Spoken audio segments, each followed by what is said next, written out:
Assalamualaikum warahmatullahi wabarakatuh. Perkenalkan, saya Yuni Astuti, salah seorang dosen mata kuliah Pendidikan Jasmani Adaptif di Fakultas Ilmu Keolahragaan Universitas Negeri Padang.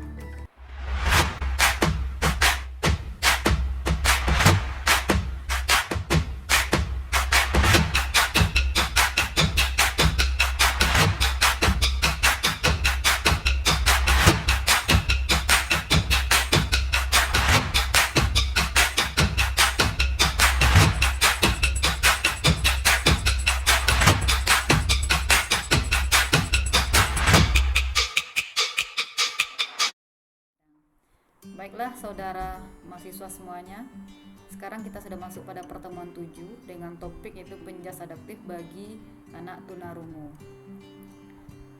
Anak tunarungu artinya seseorang individu yang memiliki kekurangan atau kehilangan kemampuan mendengar baik sebagian atau seluruhnya yang diakibatkan karena tidak berfungsinya sebagian atau seluruh alat pendengarannya sehingga ia tidak dapat menggunakan alat pendengarannya dalam kehidupan sehari-hari yang membawa dampak terhadap kehidupannya secara kompleks. Ciri-ciri anak tunarungu dalam segi fisik, yang pertama, cara berjalannya kaku dan anak membungkuk. Hal ini disebabkan trauma terhadap alat pendengaran.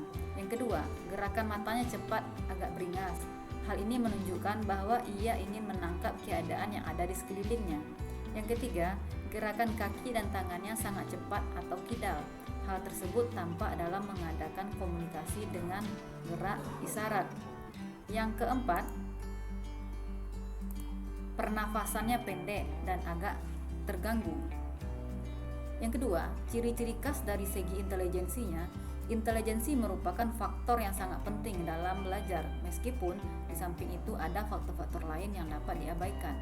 Begitu saja seperti kondisi kesulitan, faktor lingkungan, intelijensi merupakan motor dari perkembangan siswa. Yang ketiga, ciri-ciri dari segi sosialnya. Yang pertama, perasaan rendah diri dan merasa diasingkan oleh keluarga atau masyarakat. Yang kedua, perasaan cemburu dan salah sangka diberlakukan tidak adil. Yang ketiga, kurang menguasai irama gaya bahasa karena dia ada keterbatasan di dalam mendengar. Yang keempat, ciri-ciri khas dari segi emosi. Kekurangan bahasa lisan dan tulisan seringkali menyebabkan siswa tunarungu akan menafsirkan sesuatu negatif atau salah dalam hal pengertiannya. Hal ini disebabkan karena tekanan pada emosinya. Nah, sekarang kita bahas dari segi psikomotornya. Anak tunarungu cenderung memiliki sikap badan yang kurang baik. Yang kedua, kadangkala akan memperlihatkan gerak tanpa tujuan. Yang ketiga, beberapa individu yang berpendengaran terbatas berjalan dengan menyeret kaki. Masalah ini berkaitan dengan ketidakmampuan mendengar gerak dan merasa aman bila selalu ada kontak dengan tanah. Yang keempat, perkembangan gerak berpendengaran terbatas terbelakang kira-kira 1,5 tahun dari yang normal. Yang kelima, kurang bugar daripada yang siswa yang normal karena mereka cenderung duduk. Mereka menggunakan energi psikis dan jasmani untuk perjuangan berkomunikasi sehari-hari. Yang keenam, keseimbangan statis dan dinamis dan kelincahan biasanya kurang pada yang berpendengaran terbatas dengan kompilasi telinga di dalamnya. Nah, selanjutnya dari segi kognitif, kebanyakan berintelijen normal dan prestasi sekolah disebabkan masalah komunikasi. Kemampuan memahami abstrak biasanya terpengaruh. Yang kedua, kekurangan dalam berkomunikasi merupakan tantangan terbesar oleh anak tunarungu. Yang ketiga, kemampuan bahasa dari yang berpendengaran terbatas sering meningkat dengan menggunakan alat pendengaran yang memperkeras suara. Yang keempat, pembaca bibir yang paling kompeten mungkin hanya dapat menangkap ucapan orang lain sebanyak 25%. Hanya sedikit ucapan suara dapat dipahaminya. Nah, dari segi afektif, anak tunarungu cenderung kesepian, menutup diri dari dunia luar. Mereka cenderung berhubungan dengan orang lain yang juga kehilangan pendengarannya. Yang kedua, biasanya pendiam, mereka jarang sekali tertawa. Yang ketiga, cenderung sangat cemas dan takut sebagian karena mereka tidak mudah diperingatkan terhadap bahaya. Nah, sekarang kita akan membahas tentang karakteristik dari anak tunarungu. Karakteristik anak tunarungu dalam segi emosi dan sosial. Yang pertama, egosentrisme yang melebihi anak normal. Yang kedua, mempunyai perasaan takut akan lingkungan yang lebih luas. Yang ketiga, ketergantungan terhadap orang lain. Yang keempat, perhatian mereka lebih sukar dialihkan. Yang kelima, mereka umumnya memiliki sifat yang polos, sederhana, dan tanpa banyak masalah. Yang keenam, mereka lebih mudah marah dan cepat tersinggung. Nah, selanjutnya kita akan membahas tentang klasifikasi anak tunarungu. 0 desibel menunjukkan pendengaran yang optimal. 0 sampai 26 desibel menunjukkan seseorang masih mempunyai pendengaran yang optimal. 27 sampai 40 desibel mempunyai kesulitan mendengar bunyi-bunyi yang jauh, membutuhkan tempat duduk yang strategis letaknya, dan memerlukan terapi bicara, tergolong anak tunarungu ringan. Yang 27 sampai 40 desibel ini.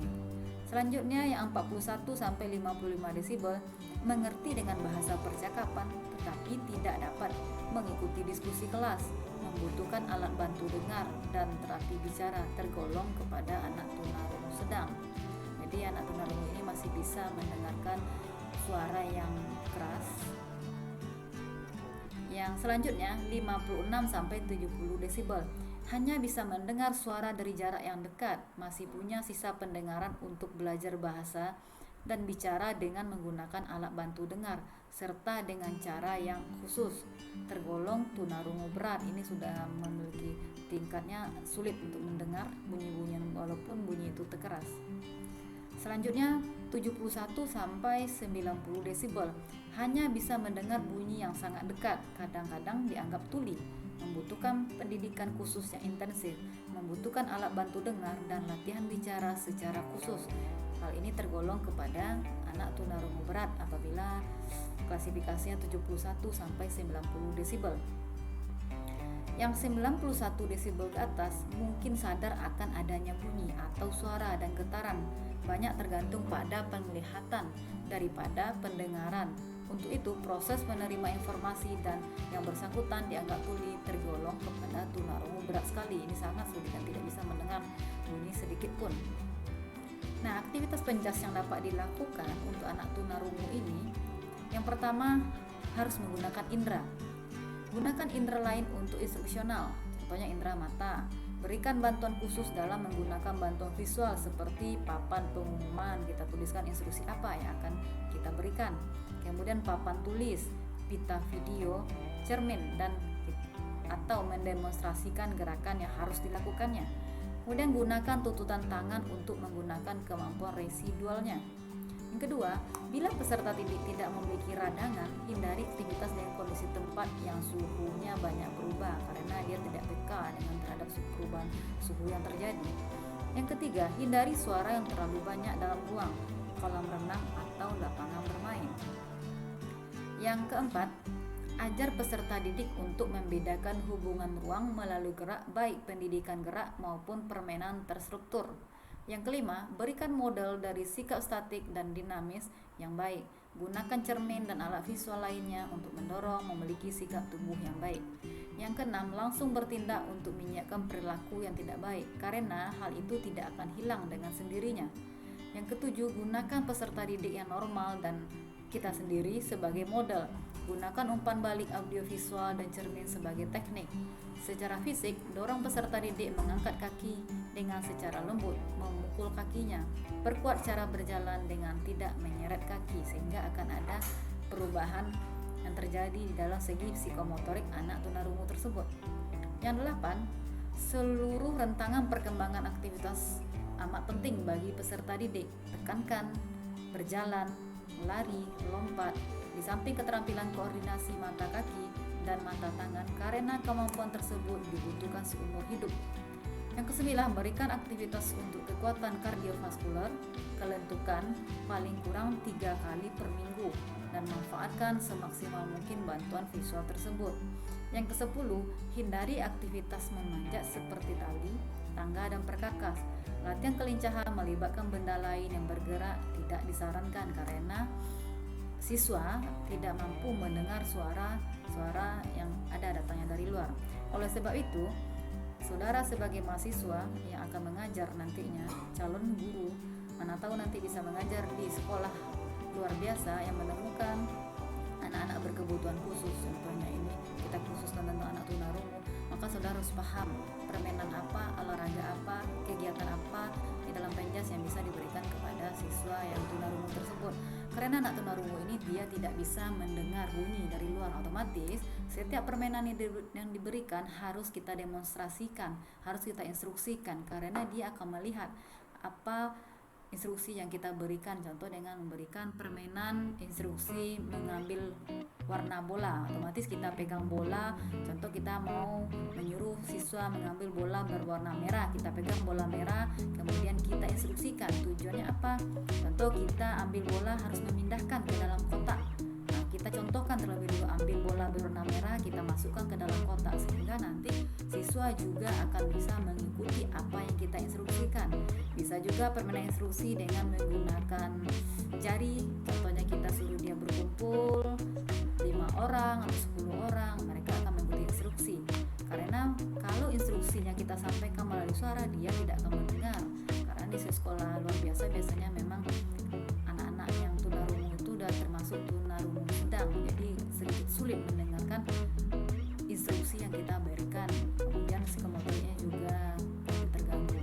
Nah, oleh sebab itu, saudara sebagai mahasiswa sekarang diberikan tugas, salah satu bentuk permainan untuk anak tunarungu, saudara tulis sistematika permainannya, kemudian saudara lakukan bentuk permainan tersebut supaya bisa dilakukan, dan saudara videokan bentuk pelaksanaan. Ya, mungkin di sekitar saudara bisa di lingkungan ada beberapa orang anak yang bisa menjadi pesertanya, kemudian saudara berikan instruksinya dalam bentuk demonstrasi sesuai dengan karakteristik anak tunarungu yang sudah dijelaskan sebelumnya. Nah, sehingga nanti Anda bisa melaksanakannya di lapangan. Silakan dibuat masing-masing, satu orang membuat satu permainan untuk tunarungu lengkap dengan videonya, dan kembangkan sesuai dengan kemampuan dan lingkungan yang ada di sekitar saudara semuanya. Gunakan peralatan atau media yang mudah didapatkan untuk memperlancar pemulihan kita, khusus untuk materi pendidikan jasmani adaptif untuk anak tunarungu. Sekian pemaparan dari saya. Terlebih terkurang saya mohon maaf. Terima kasih atas perhatiannya. Assalamualaikum warahmatullahi wabarakatuh.